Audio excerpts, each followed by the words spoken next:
Alright guys, getting ready to head out for a solo shed hunt this morning, Western Washington. It's bright and early, about 2 a.m. So all packed up.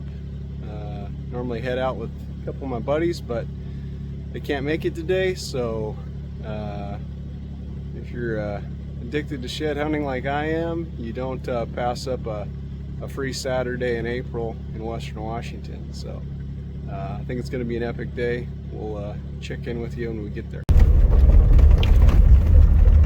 Quite a bit of snow heading into where I'm shed hunting today.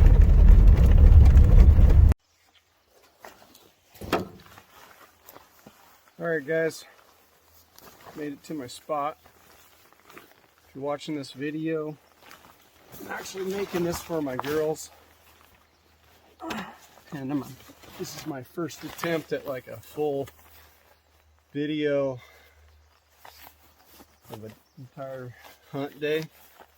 So I got 3 daughters that are ages 4, 7, and 9. A little too young to get out here with me and enjoy this passion I have, but hopefully I can make a decent video that can let them see what I'm out here doing. Someday they'll enjoy this with me. I was able to take my wife out to this spot here a couple weeks ago, and first time I had taken her out, and she had quite the experience. We had a great time. It's one of those moments where, for me at least, sharing my passion, something I'm real excited about with her, was very memorable. Something I'm going to hang on to a long time. It's hard when you got three young kids to try to find time to break out and do stuff with just your wife. So happy she chose to spend one of those days with me. And so we're in Western Washington,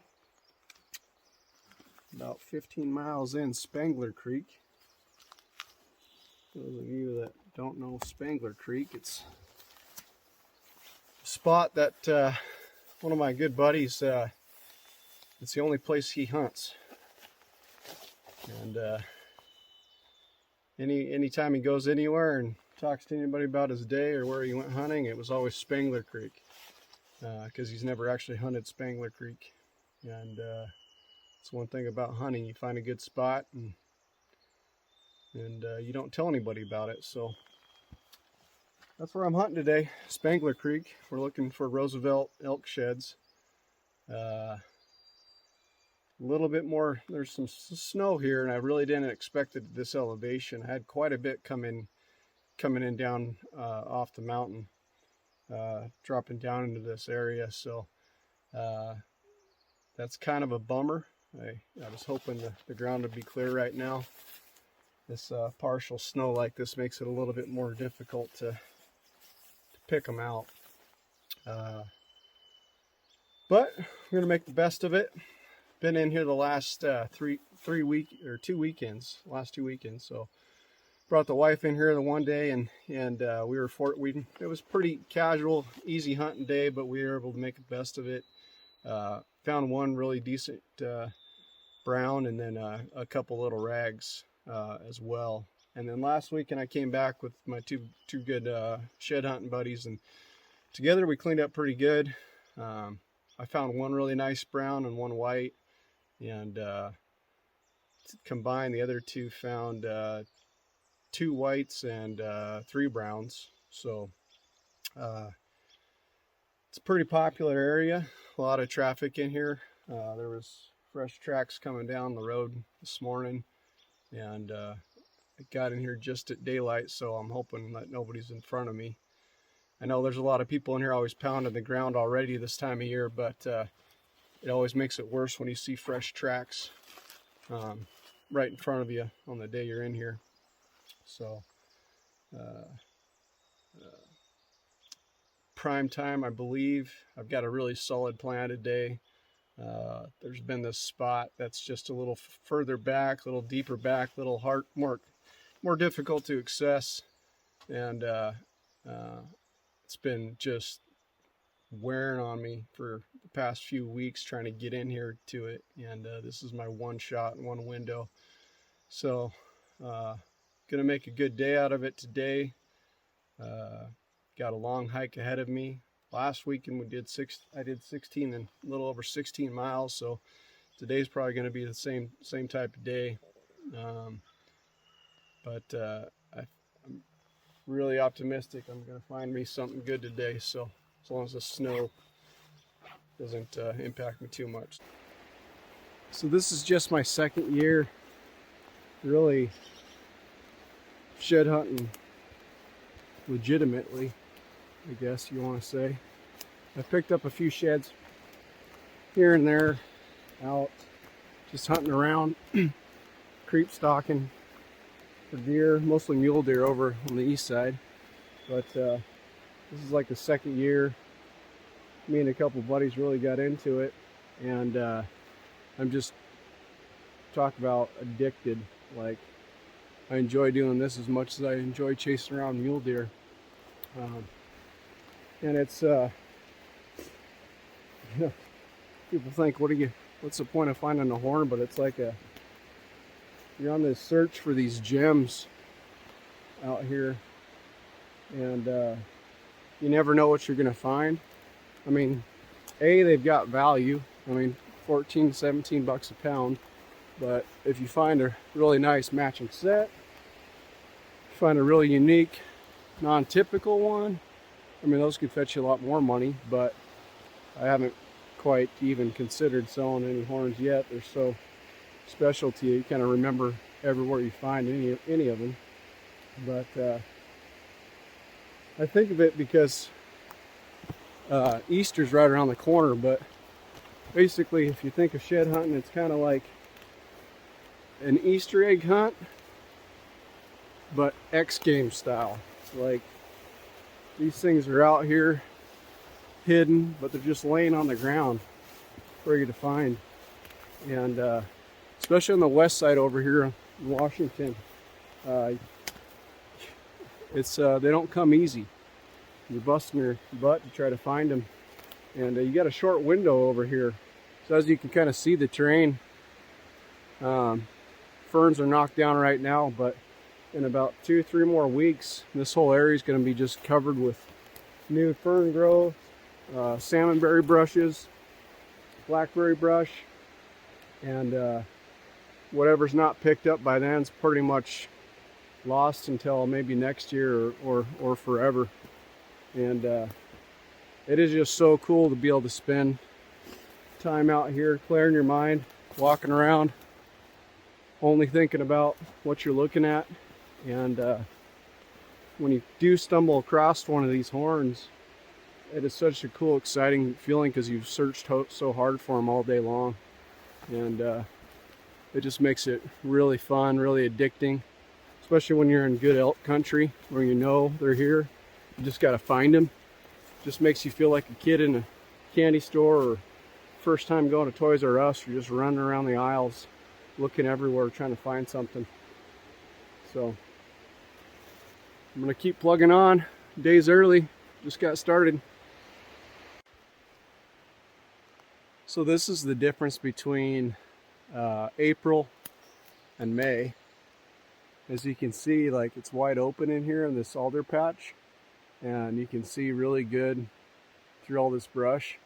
In about 3 more weeks, all this salmonberry brush is just going to be a sea of green, taller than head high, and if you come through here, you're going to literally have to walk on a horn to be able to find it. So it's a prime time here in Western Washington to be out horn hunting.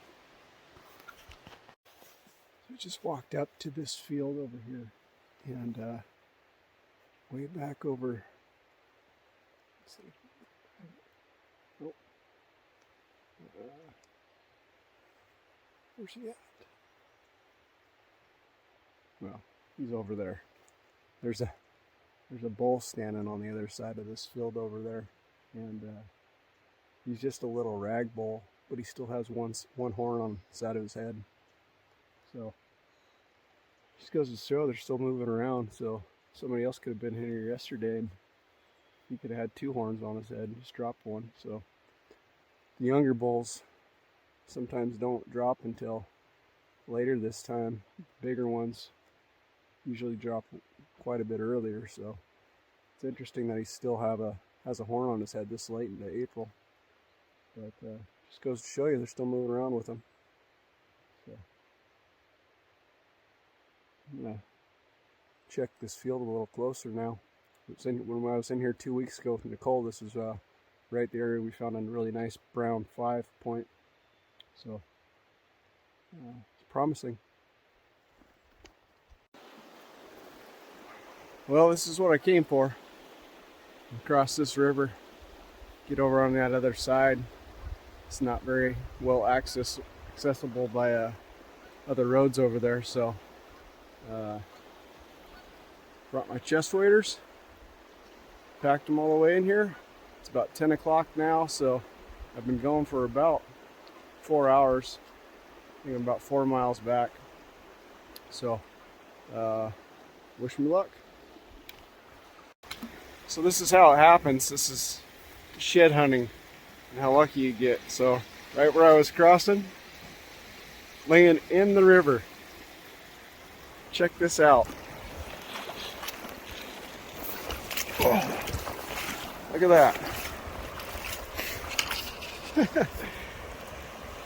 That's pretty darn cool right there.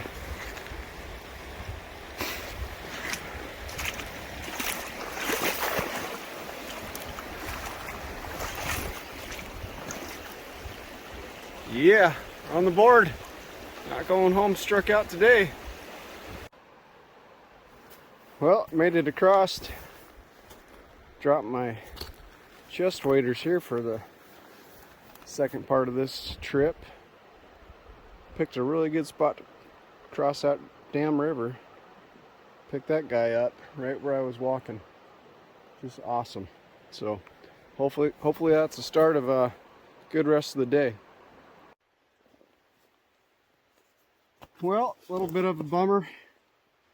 I would not have guessed I could have made it over there and not brought back more horns. So, just how it is though. They don't call it hunting for nothing. So, sometimes you strike big and sometimes you strike out. But, yeah, I cannot believe I couldn't find a horn over there. It was a bit thicker than I was anticipating, but still, I didn't come across one boot track and just saw nothing but a lot of elk sign, big elk sign. So, scratched that itch though. We'll be heading back over there for a while. But it's good to know. It's good to finally put eyes on that. I've been wanting to do it for a while. So now I got a couple hour hike back to the truck. So check in when we get back there. Well, the weather shifted on me, so got some snow, sleet, hail stuff coming down. Some lightning and thunder a minute ago. Quite a change in the day, mountain weather. Alright, well, it's like 3 o'clock. I still got a couple miles back to the truck, so I gotta get going.